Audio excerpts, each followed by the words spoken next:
I should have known from the very start that this wedding would change everything in my family's life. But never in my worst nightmares did I imagine it would tear us apart. 4 years, I saved every penny I could find, cutting back on simple pleasures, sacrificing my own needs, all for one purpose: to give my daughter the wedding of her dreams.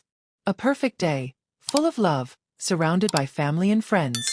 I believed that my sacrifice would be seen as an act of love, and that I would be remembered with gratitude and respect for years to come. But everything changed the moment the groom stood up to deliver his speech in front of everyone. His words shattered me like 1,000 knives piercing my heart.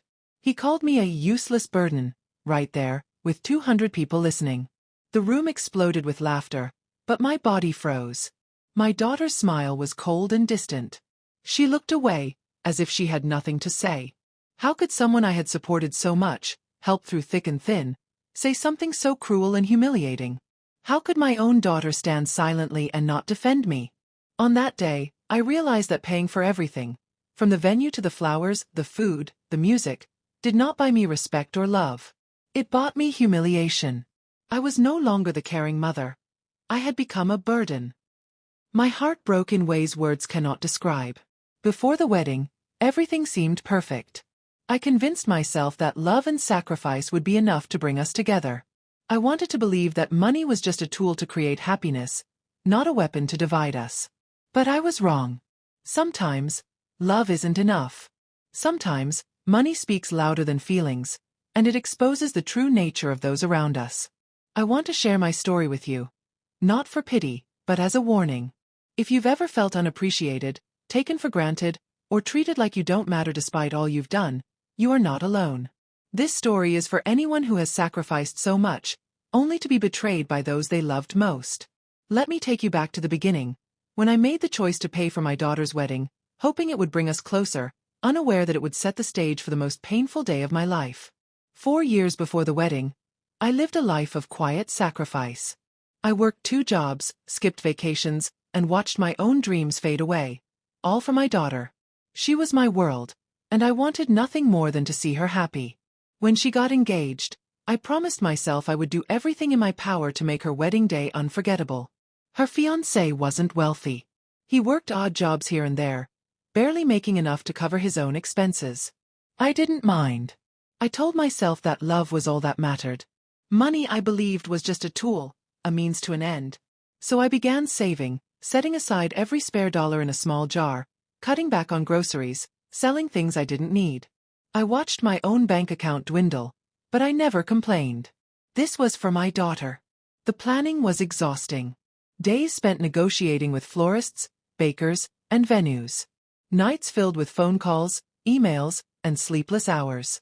I wanted every detail to be perfect. The flowers had to be the right shade of white, the cake had to taste incredible, the music had to be just right to create memories that would last forever. Throughout the process, I noticed little things. Her fiancé often seemed distant. He didn't offer to help or ask about the budget. At family gatherings, he made subtle comments that felt more like digs. Once he said in front of everyone, "It's cute how she thinks her mom can buy her happiness." I smiled and brushed it off, hoping it was just nerves. I wanted to believe that all this was normal wedding stress. But deep down, a small voice in my heart whispered warnings. Still, I silenced it. I thought, maybe he's just awkward. Maybe he doesn't know how to express gratitude. I poured my heart and soul into this wedding, sacrificing my own comfort and peace of mind. I convinced myself that this was what a mother does. I was building a foundation for my daughter's future, brick by brick. Little did I know, the foundation was already cracking beneath my feet. As the wedding day drew closer, the cracks in their relationship became harder to ignore. I had hoped that the closer they got to the altar, the stronger their bond would become. But instead, I noticed subtle changes, signs that something was deeply wrong beneath the surface.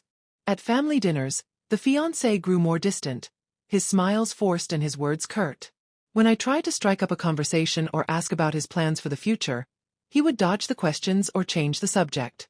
His eyes seemed cold, calculating. It was as if he was holding something back, something he didn't want me to see. More than once, I caught him glancing at me with thinly veiled contempt. It wasn't the look of a grateful man who was being helped by his future mother-in-law. It was the look of someone who resented every dollar I spent, every moment I dedicated. One afternoon, while we were reviewing the wedding guest list, he muttered under his breath, "She acts like she owns the whole thing." I was stunned but tried to laugh it off, telling myself I was overreacting. I wanted to believe that he was just stressed, that the pressures of planning a wedding were making him irritable. But the worst moment came a week before the wedding. I found a text on his phone, an angry message to a friend complaining about that meddling old lady who thinks she's the bride. My hands shook as I read it. My daughter was standing right next to me, laughing at something on her phone, oblivious to the storm brewing under our roof. I confronted him gently, trying to understand. His response was cold and unapologetic. "I'm just being honest. She needs to know she's not in charge here." That day, I realized my presence was no longer welcomed. I was an obstacle in their perfect little plan. Despite all of this, I kept my head high. I told myself to stay calm, to be the bigger person. I had worked too hard, sacrificed too much, to let their bitterness ruin everything. Yet deep down, the fear grew. Fear that on the day I had dreamed about for years, I wouldn't be seen as a loving mother, but as a burden. The morning of the wedding arrived with a mix of excitement and anxiety swirling in my chest. I had dreamed of this day for years, imagining my daughter walking down the aisle, the joyous smiles, the hugs, the celebration of love. I dressed carefully, trying to keep my nerves steady, reminding myself that this was her day. I was proud. Proud of the woman she had become and proud to be her mother. But as soon as I stepped into the venue, the atmosphere felt cold. There were whispers behind my back, sidelong glances that made my skin crawl. The fiancé barely looked at me, and my daughter seemed distracted, distant. I brushed it off, telling myself to focus on the joy of the moment. The ceremony went by in a blur. When it came time for the speeches, my heart pounded in my chest. I expected to hear kind words, gratitude, appreciation for the sacrifices I had made. But instead, the groom took the microphone with a smirk, and what he said next shattered my world. He called me a useless burden. His words echoed through the room, loud and clear. Laughter erupted from the guests, a cruel sound that tore through my soul. I felt frozen, like I had been punched in the stomach. My daughter didn't defend me. She looked down, avoiding my gaze. It was as if I didn't exist. In that moment, all the sacrifices, the sleepless nights, the endless planning, the money spent, it all felt meaningless. I was not the loving mother who gave everything for her daughter. I was a burden, a joke, an obstacle to be publicly humiliated. The reception was unbearable. I sat quietly, trying to hold back tears. I felt isolated, betrayed by the people I loved most. Family members avoided me, unsure where to look or what to say. The man who should have loved and respected me had stripped away my dignity in front of everyone. That night, after the guests left, I sat alone in the empty venue, staring at the decorations I had paid for. It was supposed to be a celebration of love and family. Instead, it was the day I learned the harsh truth. Sometimes the people closest to us can hurt us the most. The days following the wedding were some of the hardest I have ever endured. The joyous occasion I had dreamed about turned into a nightmare that haunted me every waking moment. I found myself replaying every insult, every cold glance, every bitter word in my mind like a broken record. The pain wasn't just physical or emotional. It was existential. My very place in the family had been shattered, and I didn't know how to put the pieces back together. My daughter, who once called me her best friend, now barely spoke to me. Our conversations became forced and shallow. When I tried to reach out, I was met with silence or cold responses. I asked myself over and over, how could someone I loved so deeply turn so distant? The man she married, the one I had tried to welcome into our family, was the wedge that drove us apart. I remember the night after the wedding, sitting alone in my dark living room. The house felt empty, echoing with memories of better times. The laughter that once filled these walls was gone. I felt invisible, discarded like an old piece of furniture no one wanted anymore. The betrayal cut deep, not just from the groom's words, but from my daughter's silence. I wanted to scream, to cry, to beg for answers. But the tears wouldn't come easily, and the answers never came. Instead, I was left with a heavy, suffocating sadness. I questioned myself constantly. Was I too much? Had I given too much? Was this what love looked like? Despite the hurt, I knew I couldn't let this defeat me. I had to find a way to move forward, even if it meant doing it alone. I began to focus on small things, taking long walks to clear my head, calling old friends for support, and slowly rebuilding my confidence. At the same time, I started noticing more signs that this man wasn't who he appeared to be. Stories emerged, little whispers from family members and friends that hinted at his manipulative nature. The man who mocked me at the wedding was hiding darker secrets.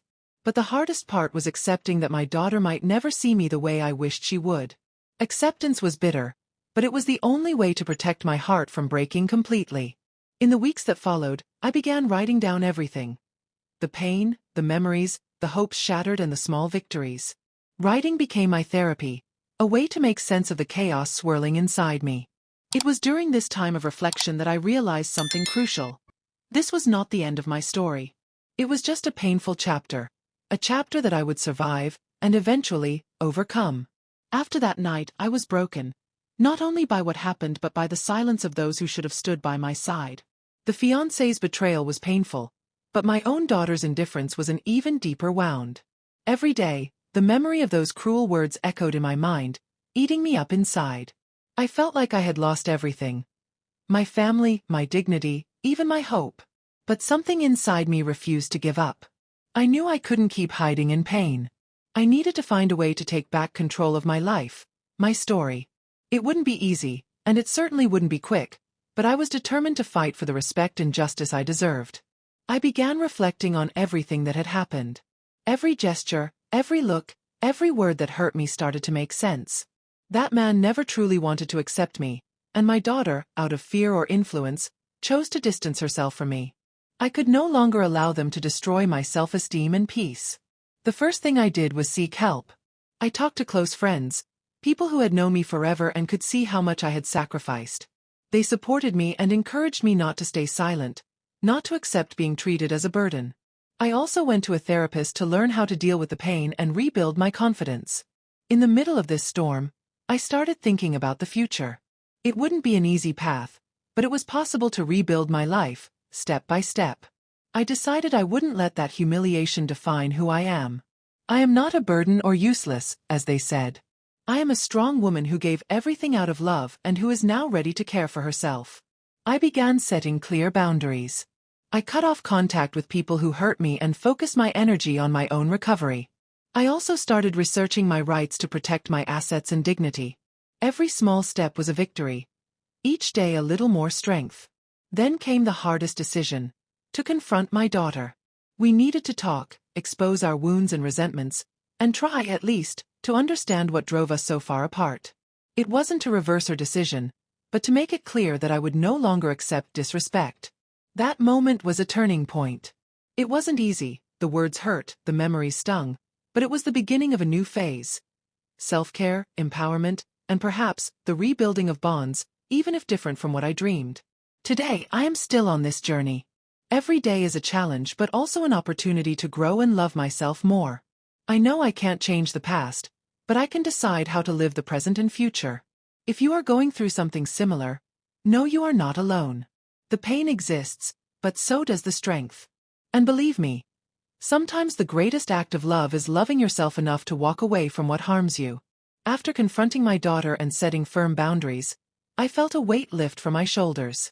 It wasn't a magic fix, but a beginning. A promise to myself that I would no longer be a victim of circumstances or people's cruelty. I was reclaiming my life, piece by piece. The days that followed were a mix of healing and hard truths. I learned that forgiveness doesn't mean forgetting or accepting wrongs. It means releasing the power they hold over you. I chose to forgive, not for them, but for me, to free my heart from bitterness. I started embracing new routines, focusing on my passions and rediscovering joy in small moments. Simple things like morning walks, cooking my favorite meals, or reading books I'd neglected became sources of comfort and strength. I also reconnected with old friends and made new ones who appreciated me for who I am. Financial independence became a priority. I took control of my finances and made plans to secure my future. I realized that self-love includes taking responsibility for one's well-being and not relying on others to validate your worth. One day, as I looked in the mirror, I saw a woman transformed. Not because she hadn't been broken, but because she had survived the breaking. The lines on my face told stories of pain and resilience. My eyes held a fierceness born from battles fought and won. I realized that my worth isn't defined by family approval or societal expectations. It is inherent, unshakable, and mine to claim. This truth gave me freedom and peace I hadn't known before. Though the scars remain, they remind me of the strength I never knew I had. My story is no longer about betrayal or rejection, but about courage, growth, and the power to choose happiness. If you're listening to this story, remember, your pain does not define you. You have the strength to rise, to heal, and to create a new chapter filled with hope and love. Life may knock us down, but how we get back up makes all the difference. Choose to rise, to fight, and to live fully. Because your story is not over. It's just beginning. If this story touched your heart, don't hesitate to share it with someone who might need to hear it too. Sometimes, a little support can make all the difference.